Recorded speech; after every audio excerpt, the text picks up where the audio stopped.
Hi, my name is Jean and this is my channel Learn with Jean. In today's video, I am going to talk about Bloom's Taxonomy, which is a framework for incorporating learning outcomes into your course, why you need to incorporate learning outcomes if you haven't already, what makes learning outcomes different than learning goals or learning objectives, and we're going to workshop together writing learning outcomes so that you may get that experience and practice for incorporating them in your online course. So Bloom's Taxonomy is a framework that is used in the field of learning design, instructional design. It's one of the processes and tools that guide us in thinking how we structure our learning so that it's more intentional and centered around the student's learning journey. In marketing, we talk a lot about hero's journey and that kind of transformation and how we get a customer from being a prospect to an actual customer and to a repeat customer. So similarly, the idea is here, how do we use Bloom's Taxonomy to really frame and center the learning journey? Oftentimes, learning is not just about consuming knowledge or just taking in knowledge. It's really about outcome. We want to learn something so that we can up-level in our lives, we can upskill, get a new job, make more money. And so the transformation is really what our learners are looking for from us. And so with Bloom's Taxonomy as a guiding framework, we might center our learning experience a little bit more intentionally and deliberately so that it's focused on showing students exactly what they need to know, what they will be able to accomplish, and what they will be able to do. We can think of this as a roadmap for our students, how they start at the beginning and then how they end up with that transformation. From my experiences working with clients and working in companies, we always talk about what is our whole objective, what is our outcome, what is our goal. And the biggest lesson I've noticed is that when we really begin with the end in mind, or as we say, starting backwards, we really have that kind of vision for what our students are going to experience at the end of our course, what they will experience on their journey to really leave a lasting impact that is memorable and leaves them wanting to come back for more. The whole idea behind this is when we can really improve and center our online courses using these kinds of outcomes and these kinds of frameworks, we're really setting our students up for more success, increasing completion rates, increasing overall engagement, and increasing our retention. And so the whole really idea behind this is that when we improve the learning experience, we really improve the overall experience for online learning. We improve the experience and expectations that others will take on when they deliver online learning, and we're setting our students up for success so that they want to come back for more, ultimately supporting you, supporting your business, and supporting your company. So this is a Bloom's Taxonomy chart. I'll include a link to this in the description below, and I'll put a link up here as well. But the whole idea really is that Bloom's Taxonomy is challenging us to think about how our students are learning. Are we challenging them to really apply, demonstrate, perform, synthesize, critical think? Are we just asking our students just to consume knowledge for the sake of consuming? And the challenge is, if we're really structuring our learning with the intention of just giving our students knowledge to consume, we're not really making an impact and we're not really making a transformation. So as we really move up the taxonomy from these lower order thinking skills to these more higher order thinking skills and competencies, we're really challenging our learners, setting them up for that kind of mastery that they will reach at the end of the learning experience. And so the journey becomes more clear that as they begin the course, they're kind of taking in the information, but as they move through the course, they're being challenged and asked to demonstrate, apply, to write, reflect, and pause. All of these, which are really critical skills and necessary skills that will allow them to experience that transformation at the end of the learning experience and learning journey.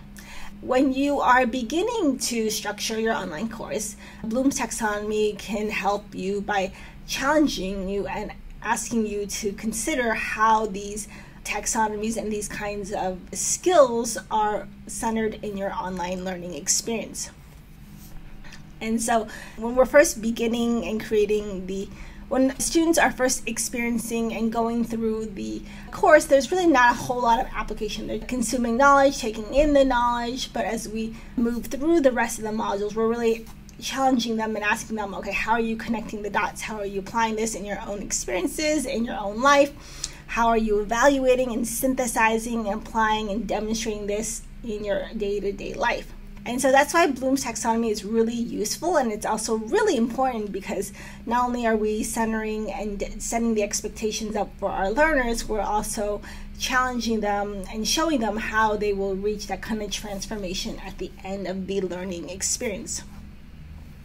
So Bloom's taxonomy is very comprehensive, and I could talk on and on about this forever, but to give you an introduction to Bloom's taxonomy, that this is just the starting point for our students, and that as we move through the course and as we kind of expand on our course, we want to think about how the rest of these skills really reflect in what they're able to do. I'm going to demonstrate an example of how you might incorporate Bloom's taxonomy into your online course.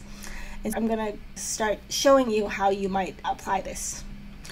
So the best way to begin is just to begin. The one thing I've heard often from most people, and it applies here, is that imperfect action is better than perfect action.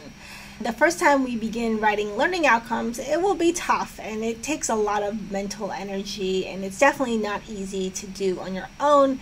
And so I would definitely recommend working with someone and hiring someone and really being intentional about how this really sets your students up for success, how this sets up your students for that learning journey and the transformation at the end of the course, and how this is part of a bigger roadmap in their learning experience. This is a template I have used to kind of guide you into structuring and creating your online course.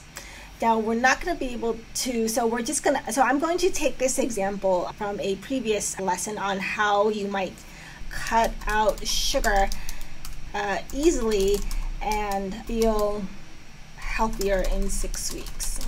I'm just making this up. I don't think it was actually 6 weeks, but I don't remember what the actual. This is just an example. So how to cut out sugar easily and feel healthier in 6 weeks. In this course, I want to help my students feel healthier, feel more empowered, and feel less withdrawal by cutting out sugar from their life, from their diet. And so I want to start off by writing the overall course learning outcomes. I won't be able to write out all of the learning outcomes because then this video would be too long, but I wanted just to start out by using these outcomes to show you how you might apply Bloom's taxonomy.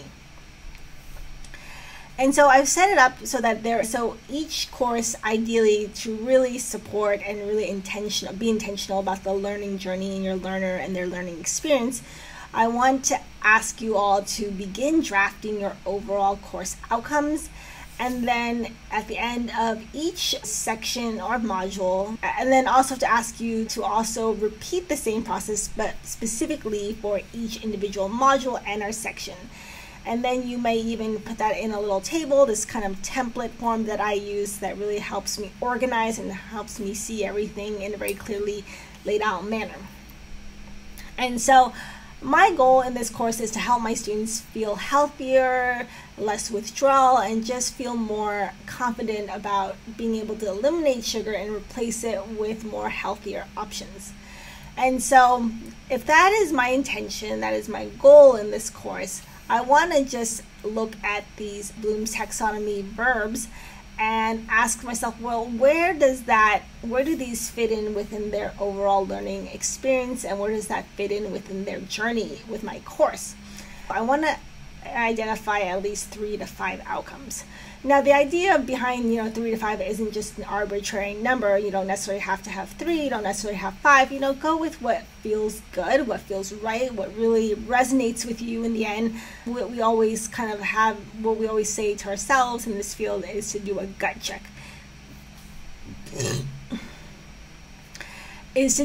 So we always tell ourselves at the end of this process to do a gut check. Does this feel right? Does this seem right?